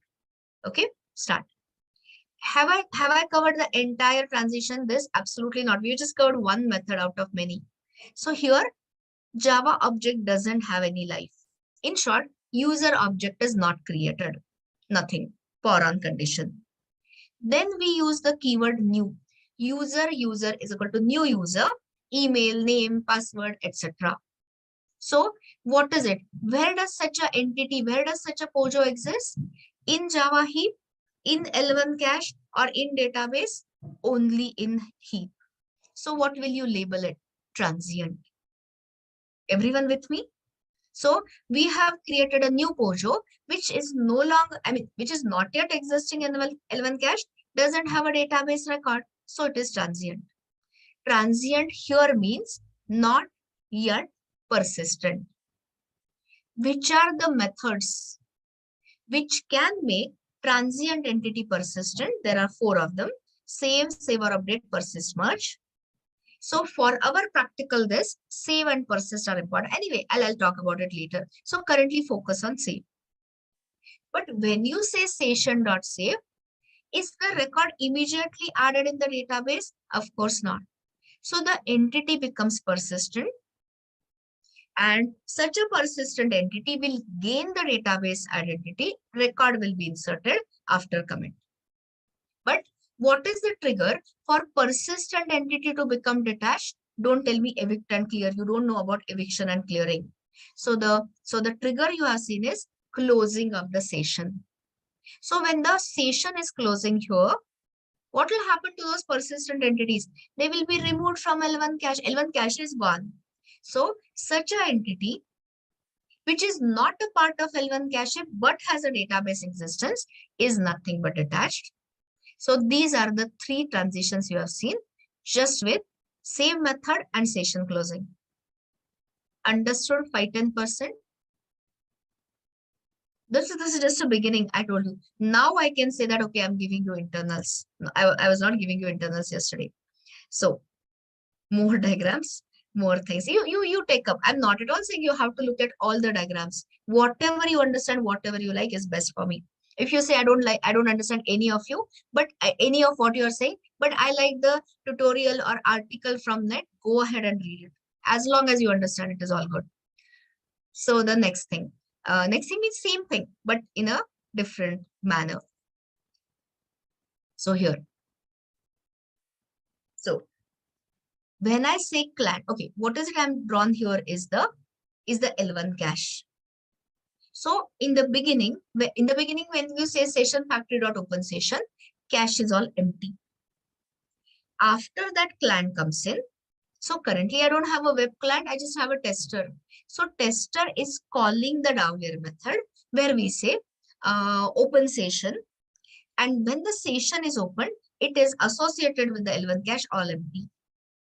So here, read this. I've written lot of things in detail. So when you open the session, implicitly L1 cache, initially empty. So what is it cache? What is it holder of? It is going to be holder of, cache of, storage of persistent POJOs. So So this is your original picture, all empty. I mean, I have drawn it, so imagine that it was empty. Now, when you say session.save, what will it be? Empty or populate? I mean, empty or non-empty? Of course, non-empty. So this user Pojo reference, a persistent Pojo reference, gets added into L1 cache, part of L1 cache, but not yet in database. So if all goes well and you come to the control comes to the commit. So when you say transaction.commit, who performs what and when? Hibernate performs the automatic dirty checking. Here it finds that maybe there were earlier 4 users and this is a new entity. So Hibernate sees that for this particular Pojo, there is no corresponding record. So which query it will fire naturally? Insert query to synchronize the state of the L1 cache with database. And so at this point, the insert query will be fired and this particular entity, this particular persistent entity will have the database existence, will have the corresponding record. And when you close the session explicitly, L1 cache is gone. Pojo reference is decoupled, detached from L1 cache. But of course, this record is not removed from the database. So what is such a state of a Pojo called? Is detached. So that is your transient, persistent, and detached. And like I keep encouraging you, it is not compulsory that you have to understand with these pictures. Anything you pick up and you understand is good enough for me. So let me send you all this diagrams. Just let me say, yeah, I'll just I'll just make a zip of it. Anyway, I'm going to share all of this. Shall I? I'm just checking. Wait 1 sec. We'll just create the whole. Why send it in pieces?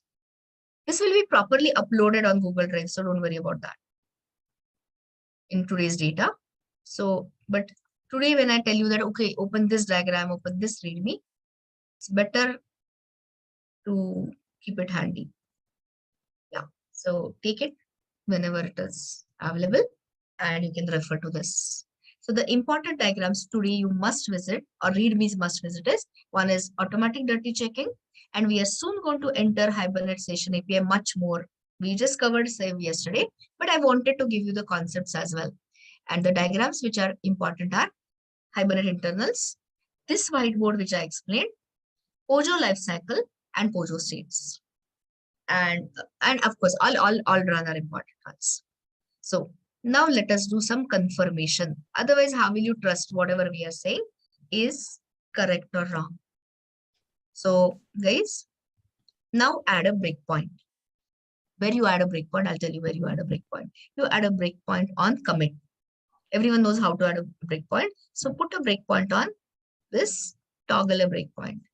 I want to show you whatever I said, whatever we said is correct or not. Added a breakpoint on commit. So your code is going to stop on before commit, right? Done. Can I continue the debugging? Okay.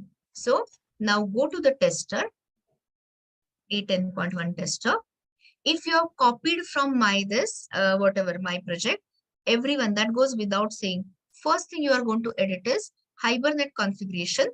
Change it to your password, change it to your username.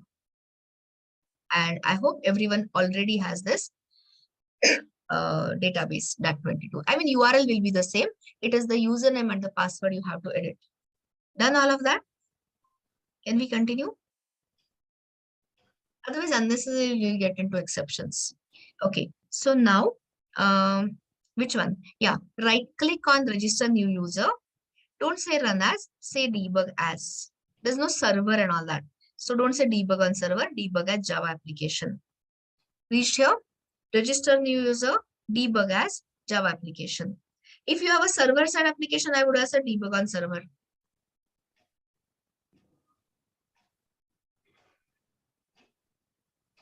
So we already have a record, I guess, yesterday.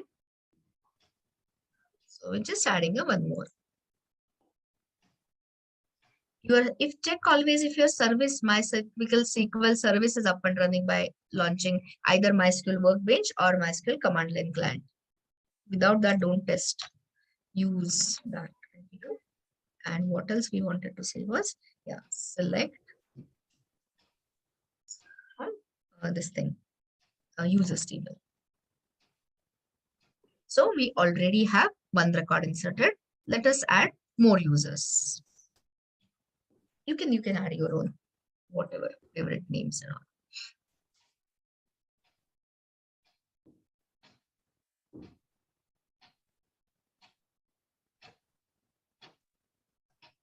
Validation part we will do when we integrate this into a web application. We'll confirm, check, password and confirm password is same or not. Am I correct? Name, email, password, confirm password, user role.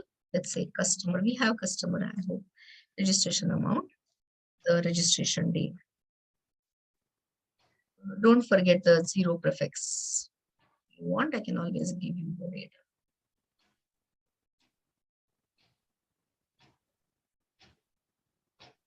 I just don't want you to make mistakes in the inputs so that things will fail. Okay. So where is the code stopped? Code is stopped before commit. But do you see something here? Insert query already. So you must be wondering, whatever time we spent on understanding is all gone waste. Absolutely not. Hibernate wants to insert the query. But please go to the database and tell me, is the record inserted or not yet inserted? Has the persistent entity gained the database existence or not yet? 100% not yet. Are you getting it? That's the whole understanding part. So don't get confused or don't get misled by what you see. Here it has a plan because it has a new entity. It wants to insert the query, but actual merging means what? Syncing up, propagating the changes from element to database not yet happened. So you can say switch. If you want, you can say switch switch from Java to debugging perspective. The code is waiting here. Everyone understood with confirmation whatever I was trying to say for last half an hour or whatever. So when you say session.save, your entity is simply copied. Your entity becomes a part of L1 cache, but not yet part of database. So all I want to do is now you can simply say resume. Okay, forget resume. You say F6, function key F6. It will just press through, pass through. And here, check. Tell me, has the persistent entity now gained the database existence? Is the record inserted? So this is the way, guys, you should connect the internals with the concepts and the hands-on or whatever. Okay. So rest of the thing now you can say, can you see this button here, resume, F8, basically. So that was the main thing I wanted to prove as in confirm. And who is generating this ID? Of course, Hibernate with the help of underlying database in that auto increment manner, and that is being returned to the caller. So understood at least 10-20% regarding transient, persistent, and detached states of your Pojo. Removed is yet later. We have not yet gone to the deletion. So that will happen later. Okay. Now the small part, and then we'll proceed to something more. So you can remove this thing if you want. You can toggle, clear remove the breakpoint. That the only point was that. Now something else. Yeah. So another popular question. Is it a mandatory specification? Open the Pojo. Okay, first of all, you can change the perspective from debug to Java again. So you'll start getting shortcuts and all properly. So now I have a statement to make before we continue with some more APIs. So this is my Pojo here. So the favorite question is, I'll give it in writing since it is so popular. Is it compulsory? Is it mandatory? As per Hibernate specification, Hibernate or JPA specs, to make Pojo class serializable.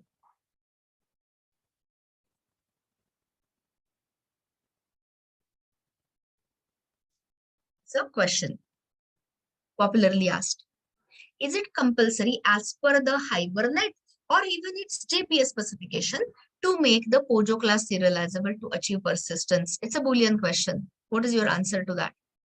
Is it compulsory to make POJO class implement serializable interface?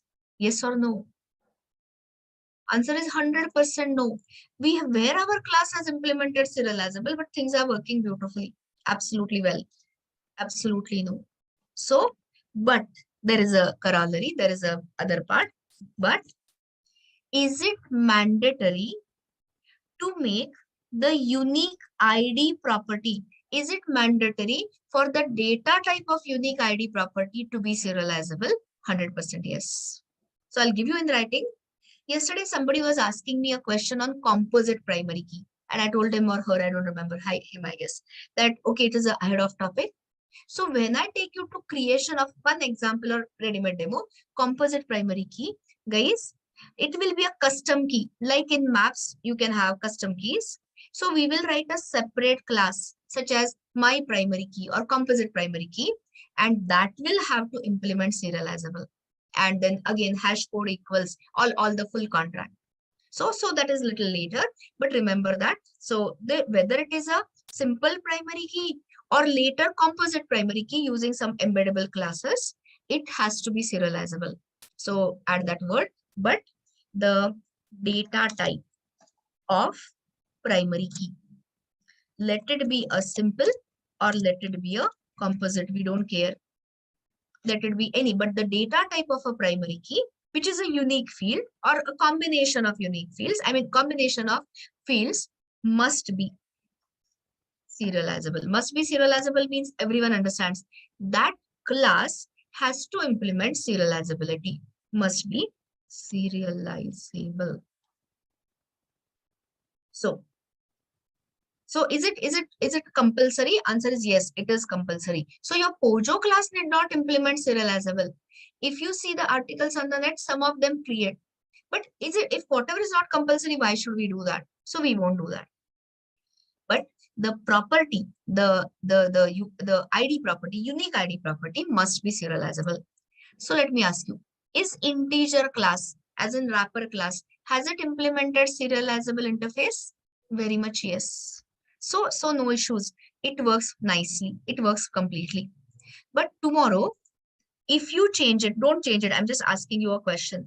If you change it to int, and of course I make the changes to those getters and setters, will it still work or will it stop to, will it work or will it not? Let me see what you're saying. Answer is wrong. Guys, it will still work. I'll tell you why. You remember something called as auto boxing. So auto boxing will make it from int to integer. So then you will say why you are insisting all of that. Again, the quoter or the quote I'm taking, I'm directly quoting Gavin King, nothing of my own. So he says in his book, precious book, valuable book, as far as possible, avoid this auto boxing, avoid these primitive types, because Hibernate is going to decide whether your POJO is, what is it, detached or persistent and all that based on this property. This is little bit ahead of time. When I reach there, I'll explain. So I'll repeat my last statement again. If you rewrite, if you can play in the lab or you can explore this. So when you make it in, make all the changes. Getters, setters, don't make it integer based, make it int based. 100% it will work. But as per the Gavin King suggestion, explicitly make it serializable. So there is no auto boxing, auto unboxing involved. The property itself has implemented the serializability. So as always, what is the proof of whatever I'm saying is correct or not? Open the API and tell me, what is the return type of the save method? You have the answer in front of you, serializable. So what does a save method return? The generated identifier. And the moment you see the return type as serializable, I hope it is confirmation enough. Your ID property must be serializable. Making sense? So I'll just do a 1-minute recap. What is compulsory? Is it compulsory to make your POJO classes serializable? Is it mandatory to make your POJO serializable? Absolutely not. But is it compulsory to make the unique ID property, simple or composite primary key, implement serializable? 100% yes. Will the POJOs will Hibernate also manage the persistence with the primitive types such as int and long and all? Yes, thanks to autoboxing. But little later I'll tell you. Instead of doing this primitive types where the default values can be zeros and all, Hibernate prefers doing the comparison with null type of references. Meaning, this is again little ahead of time. If you don't set the value of user ID, what will be the default value of user ID? 0 or null? Null. And Hibernate does this null checking to decide so many things. Okay. So as per the founder, we will always use either integer or later in your project, if you want, you can use the long as a wrapper type of the type long, and it will still work. Or rather, that is the way it is what you say recommended. Okay, so currently I'm sticking to integer. So all these were simple points. Let me say this, what I can take in the small time remaining. Okay, so this was your open session and get current session. But as we progress means in the next step, are we going to continue with this session factory.open session API, or are we going to replace it by something? Answer is we are going to replace it by something. So that replacement is get current session. Just show you that. I've given you the whole help, right? Good for that. I mean, I don't have to I was thinking that what to share now. So here, so open Hibernate session API, please. The README. It's a long document. And wait a second. These are the first ones, but somewhere in detail, I hope I've explained. Yeah. So look for a word called as detailed API. I've shown it in a flowchartish manner also and the text manner also. So there are two methods of session factory to get the session object. Which one you know? You know open session. Which one are we discussing before the break? Get current session. So read this and I'll explain.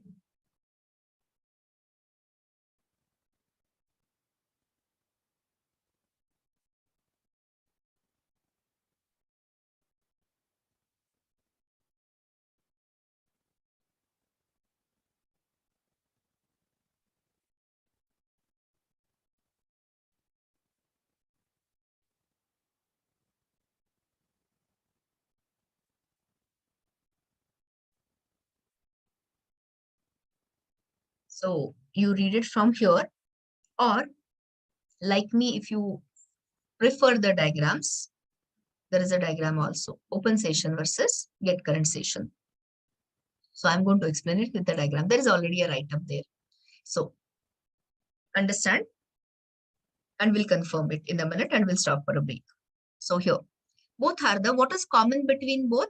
Both are the session factory methods and both will return you the Hibernate session object. Then what is the difference? Read this branch because you already know this. So irrespective of the fact, that is independent of the fact whether session exists or not.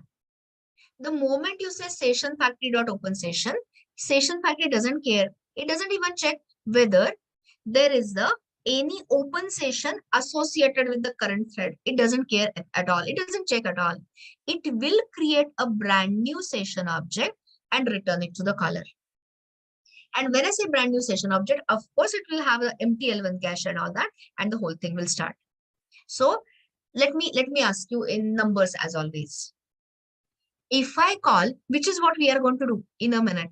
If I call, for example, session factory.open session, let's say 10 times, 10 is just a number.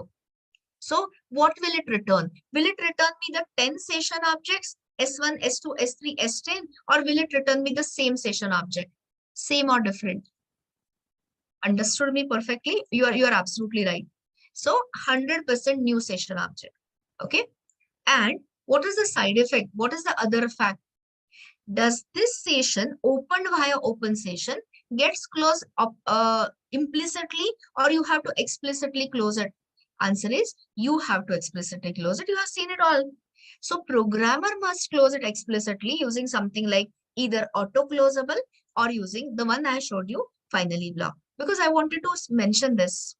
So anytime you use open session, programmer will have to explicitly call session.close, and then only that pulled out connection returns to the pool. L1 cache is destroyed and session is cleaned up. Session is closed. Whereas come to the counterpart, come to the parallel API, peer API. So when you say, which is what we are going to use throughout till I take you to Spring Boot or something. Okay. So when you say session factory.get current session, will your Hibernate blindly create a session or will it check? Answer is it checks. So here the now you'll know that property. You remember there is a property in Hibernate configuration XML, current session context class. And we have given the value as thread. So Hibernate will check, is there an existing Hibernate session? I'm not talking in HTTP. Hibernate session associated with this thread. If the answer is yes, will it create the, what is it called, new session object, or will it return you the existing one? If the session already exists bound to the current thread, of course, it will return you the existing session object. But if there is no session object existing for a current thread, for the current invocation, a new session object is created and returned. So if I call in a DAO layer, for example, sf.get current session 10 times, same question I'm asking. So what will it return? Will it return 10 different session objects, or will it end up giving the same session object, the same one? When will be the session actually open created? For the first invocation, because there was no session earlier. So the session will be created, and all the rest 9 invocation will end up giving the same. And the best news is, the whole thing is code reduction. If you have got the current session, if you have opened the session using get current session, do you have to explicitly call close? Absolutely not. Session is automatically closed upon the transaction boundary. And which is the transaction boundary? Transaction boundary means what? When the transaction gets over. So in success case, it is commit. In failure case, it is rollback. So either in this thing, what is it? Commit or rollback, the session will be automatically closed. So which is the one we are going to use, or which is the one your Spring container and all the frameworks use, is basically get current session. So only one example I wrote on open session, just to tell you that, okay, there is such a API, but all other examples we are going to build on get current session. So I was going to write a code, but looking at time, I don't want to delay your break. Every day, last 2-3 days, I've been delaying your breaks. Not today, don't worry. So let me ask you last question and you are free to go. This behavior, session factory.get current session, does it remind you of anything or it doesn't? I hope the answer is yes. I said that this particular behavior, session factory.get current session, does it remind you of anything? Not thread pool this one, Anshmala. Not this thing. Try again. What does this whole discussion, this discussion doesn't remind you of anything? Generally, I get an answer at this point, guys. Of course. HTTP session. What else? You remember? We say, in servlet days, we used to say last week, request.get session. In JSPs, you don't require, because JSPs implicitly get the session object. But in servlets, we used to say request.get session. So was web container stupid enough, dumb enough to give you the brand new session object all the time? Or was it checking? Of course, it was checking. What it was checking? Request.get cookies, etc. It was finding whether it is a new user, whether there is an existing session for this object. If yes, it was returning the session object, which was already populated with the attributes. If it is a first time request, first time user, it was creating a new one. Are you understanding the analogy? It's 100% same. There, web container was managing the HTTP session in this manner. Here, your session factory Hibernate will do the similar handling using get current session. So we are taking a break here, of course. So I almost spent 2 hours in just talking, not doing much. So rest of the 2 hours, I mean, after the break, whatever time, pure hands-on. As in, we will try things. We'll start with open session versus get current session. And just to give you heads up, we have the whole day. We are going to spend on all CRUD operations. And already there is a whole write-up here. We will follow the sequence and I'll make you the basic Hibernate ready. As in, by the end of the day, you should all feel confidence in, okay, I can manage the Hibernate CRUD operations easily. And then tomorrow we'll take you to advanced hub. That will be all. See you at 11:10. Okay, please come back in time so you don't miss out on anything. That will be all.